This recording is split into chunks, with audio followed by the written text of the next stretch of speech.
বর্তমান প্রেক্ষাপট বুঝতে হলে আমাদেরকে প্রথমে ফিরে যেতে হবে 1500 বছর আগে। 1500 বছর আগে ঠিক আপনাদের এই গ্রামের মতো একটা গ্রাম ছিল। গ্রামই বলছি, কারণ তৎকালীন সময়ে এরকম মডার্ন সিভিলাইজেশন ছিল না, আধুনিক সভ্যতা ছিল না। জাজিরাতুল আরবের মধ্যে ছোট্ট একটা কারিয়া বা গ্রাম বা গোত্রকেন্দ্রিক জীবন ব্যবস্থা ছিল, যে জায়গাটার নাম হচ্ছে মক্কা। এটা আপনারা সবাই জানেন। আজকে থেকে প্রায় 1500 বছর আগে, যে যুগটাকে আমরা সবাই এখন বলি আইয়ামে জাহিলিয়াতের যুগ। দেখবেন যারা সেকুলার, যারা নাস্তিক, যারা মুরতাদ, মুনাফেক, তারাও টকশোতে বসে বসে এই কথাগুলো বলে যে ওই সময়টা ছিল আইয়ামে জাহিলিয়াতের যুগ। আইয়ামে জাহিলিয়া মানে কি? আইয়ামে জাহিলিয়া মানে অন্ধকারাচ্ছন্ন যুগ, যে যুগে শুধু অন্ধকার আর অন্ধকার, কোনো আলোর হদিস নাই। আসলে কি তাই? ওই সময় আসলে কি কি ঘটতো যে কারণে আমরা ওই যুগটাকে জাহিলিয়াতের যুগ বলছি? মূলত ওই সময়টাতে 5টা সমস্যা ছিল। কটা সমস্যা? একটু কথা বলবেন তাহলে বুঝতে পারবেন। ওই আইয়ামে জাহিলিয়াতের মধ্যে 5টা সমস্যা ছিল, মৌলিক সমস্যা। এছাড়া আরো অনেক সমস্যা ছিল, কিন্তু এই 5টা হচ্ছে মেজর। তার মধ্যে 1 নম্বর সমস্যা ছিল শিরক। শিরক তো বোঝেন, আল্লাহ পাকের একত্ববাদের সাথে অংশীদার সাব্যস্ত করা। মক্কার মানুষটা কিন্তু এমন ছিল না যে আল্লাহকে বিশ্বাস করতো না, এটা কিন্তু এমন নয়। তারা আল্লাহকে ঠিকই বিশ্বাস করত। একজন আল্লাহ সৃষ্টিকর্তা আছেন, রিজিক দেন, জীবন দেন, মৃত্যু দেন, এগুলো সবই তারা বিশ্বাস করত।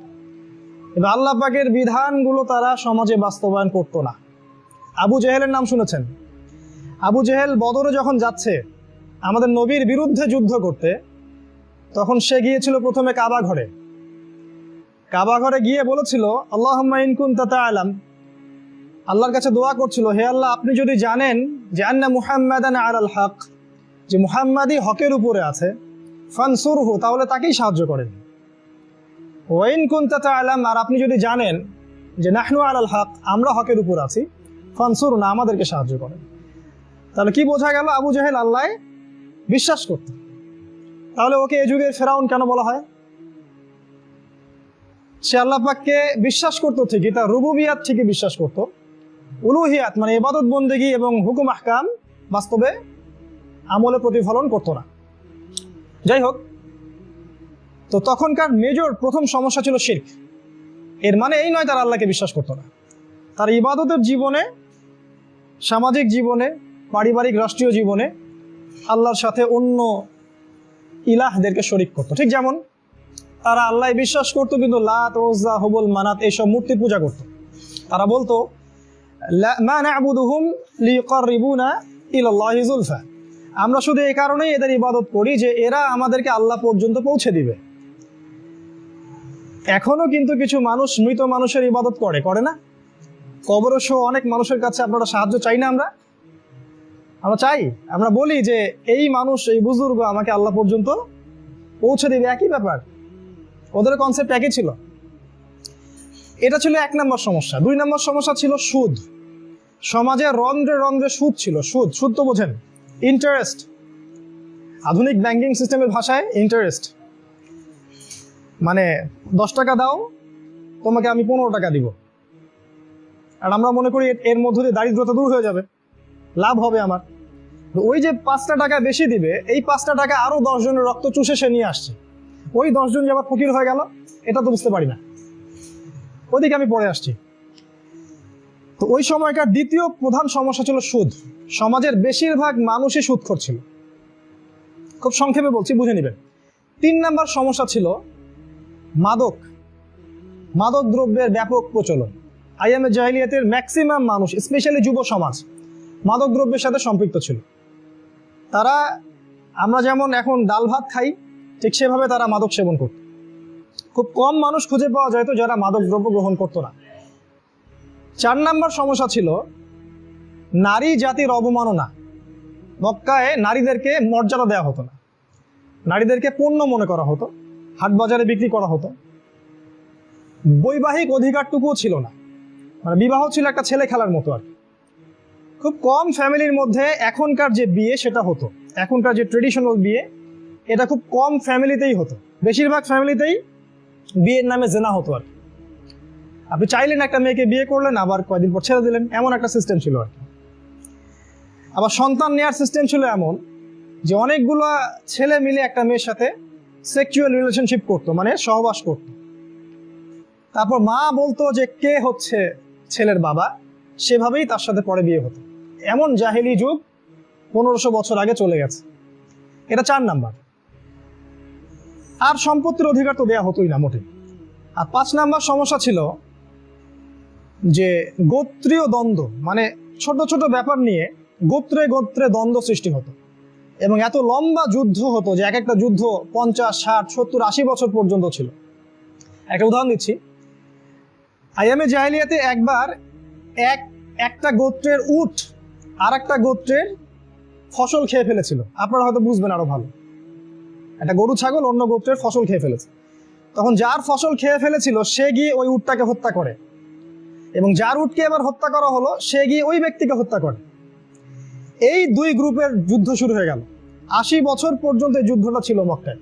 80 বছর পর্যন্ত একটা উটকে নিয়ে যুদ্ধ। মানে এই যে গোত্রীয় দ্বন্দ্ব, এটা জাহেলি যুগে ছিল। এই 5টা ছিল মৌলিক সমস্যা।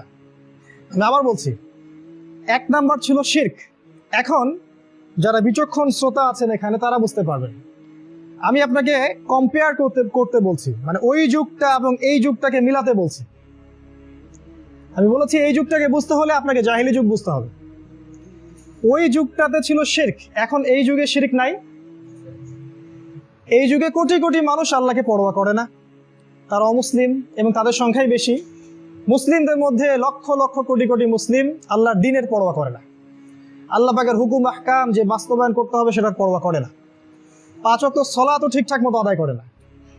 সলাত কে ঠিকঠাক আদায় করে জানতে হলে ফজরের নামাজে আসবেন, তাহলে বুঝতে পারবেন কে কে সলাত ঠিকঠাক আদায় করছে।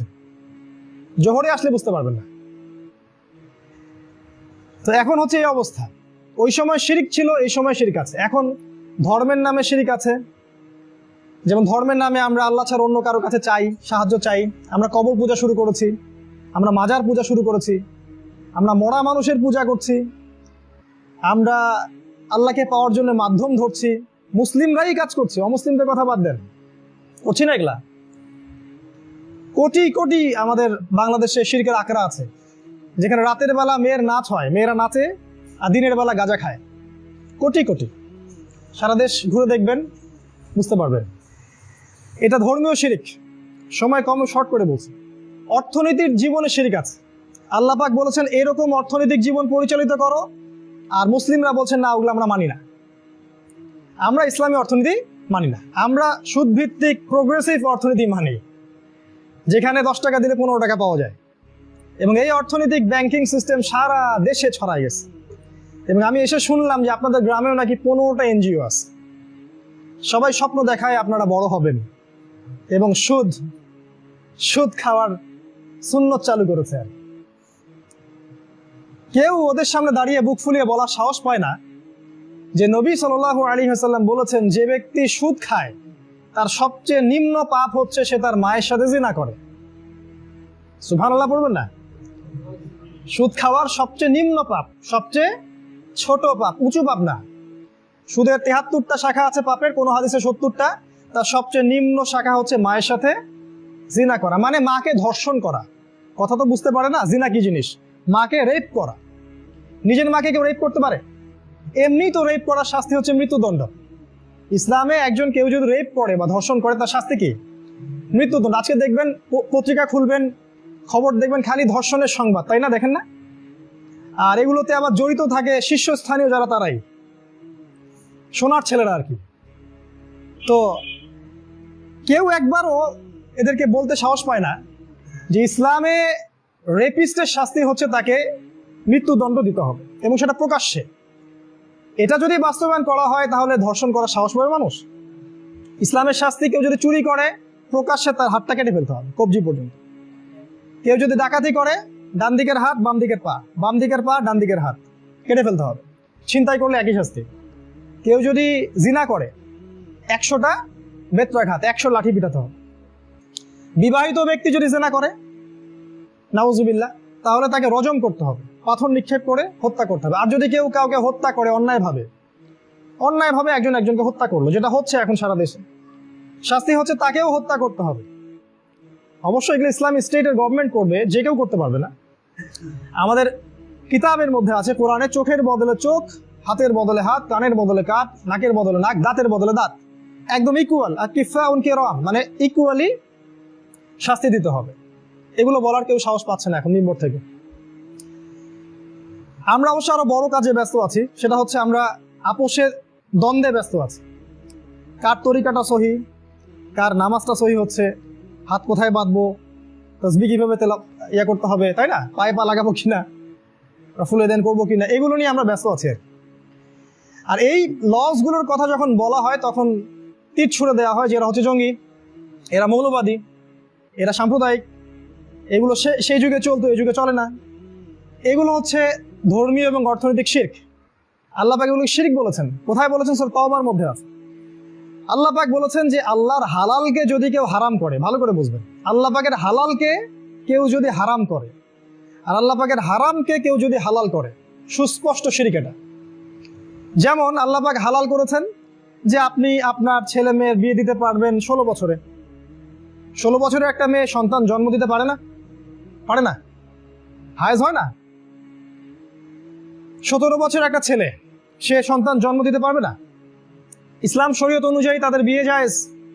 আপনি বিয়ে দিতে গেলে আপনাকে জেল খাটতে হবে। এই যে আল্লাহর হালালকে আমরা হারাম করেছি, এটা শিরক, সুস্পষ্ট শিরক।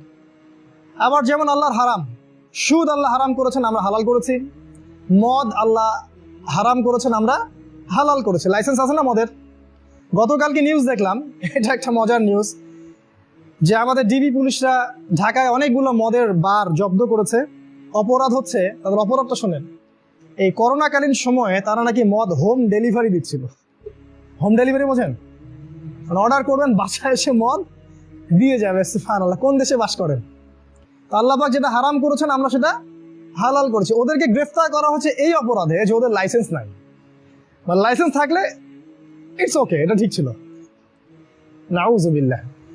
তো আল্লাহর হালালকে কেউ যদি হারাম করে ভাই, আর আল্লাহর হারামকে কেউ যদি হালাল করে, ব্যক্তি হোক, পরিবার হোক, সমাজ হোক আর রাষ্ট্র হোক, সে মুশরিক, সুস্পষ্ট শিরক।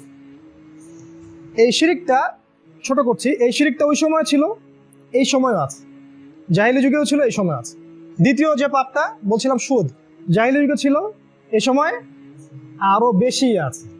জাহিলি যুগে সারা বিশ্ব জুড়ে সুদ ভিত্তিক ব্যাংকিং সিস্টেম ছিল না। জাহিলি যুগে সুদ খাইতো মানুষ শুধু মক্কায়।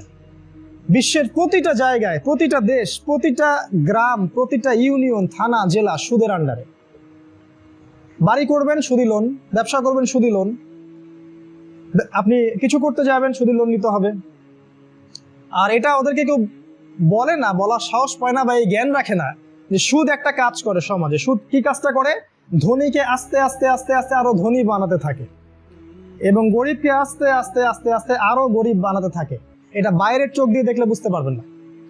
আপনি কোরআন সুন্নাহ যদি জানেন এবং ইসলামের অর্থনীতি বোঝেন, তখন বুঝতে পারবেন যে সুদের এটা হচ্ছে ফলাফল। সুদ ধনী শ্রেণীর কোনো ক্ষতি করে না। ধনিক শ্রেণীরা আস্তে আস্তে আরো ধনী হতে থাকে আর গরিবরা আস্তে আস্তে আরো গরিব হতে থাকে। এক পর্যায়ে এই গরিবরা দাসে পরিণত হয়। দাস, ওরা খাওয়ালে আপনারা খেতে পারবেন। সুদের লোন দিতে গিয়ে, শোধ করতে গিয়ে গরু, ছাগল, ভিটামাটি সব বিক্রি করতে হয় না? রক্ত চুষে নেয় তারা। আমাদের নবীজি বলেছেন, একটা তো বললাম, এটা মায়ের সাথে জিনা করার মতো অপরাধ। আর সবচেয়ে বড় পাপ হচ্ছে এটা আল্লাহ এবং তার রাসূলের সাথে যুদ্ধের সমান অপরাধ। কোথায় আছে এটা? সূরা বাকারায় আছে। মিম্বরে দাঁড়িয়ে এই কথাগুলো বলবেন যাতে করে মানুষ এগুলো জানতে পারে। নবী সাল্লাল্লাহু আলাইহি ওয়াসাল্লাম তো জিনার কথা বলেছেন। আল্লাহ পাক বলেছেন যে ইয়া আইয়ুহাল্লাযীনা আমানু ইত্তাকুল্লাহ ওয়া যারু মা বাকিয়া মিনার রিবা। আল্লাহকে ভয় করো, সুদ ছেড়ে দাও।